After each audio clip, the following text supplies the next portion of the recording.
मुल्क भर के एयरपोर्ट्स पर भारी मुल्क से आने वाले मुसाफिरों की रैंडम टेस्टिंग के दौरान पिछले 3 दिनों में 39 मुसाफिर कोरोना पॉजिटिव पाए गए हैं।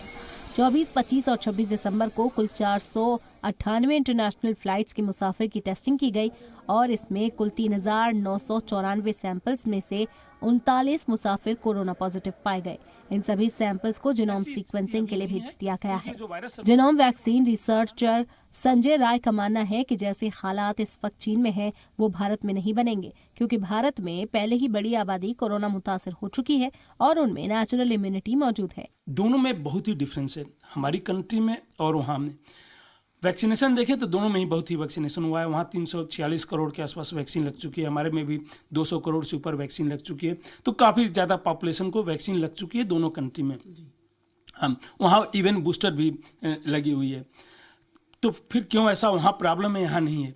सेम प्रॉब्लम जो है कुछ और कंट्री है, जापान है, साउथ कोरिया है, जहाँ प्रॉब्लम है। अगर देखें तो 3 डोज नहीं 4-4 डोज भी वैक्सीन लग चुकी है। तो डिफरेंस क्या है? डिफरेंस एक ही है मेनली कि वहाँ पे इन्फेक्शन कभी नहीं फैलने दिया।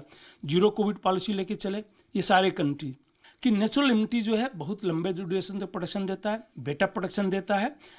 हो सकता है कुछ स्टडीज़ हैं इवन हाई इम्पैक्ट जर्नल में पब्लिश्ड हैं कि लाइफ लॉन्ग आपको इम्यूनिटी मिल जाएगी। अगर आपको एक बार रिकवरी हो गई कोविड से, जिनकी डेथ होनी थी वो हो गई, लेकिन जिनकी रिकवरी हो गई वो बहुत ही अच्छे प्रोटेक्शन लेवल है उनका। मतलब इवन आप कंपेयर भी नहीं कर सकते किसी वैक्सीन से।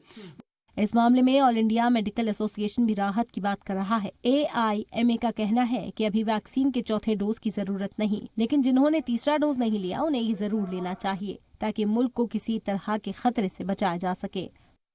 ब्यूरो रिपोर्ट, जी मीडिया।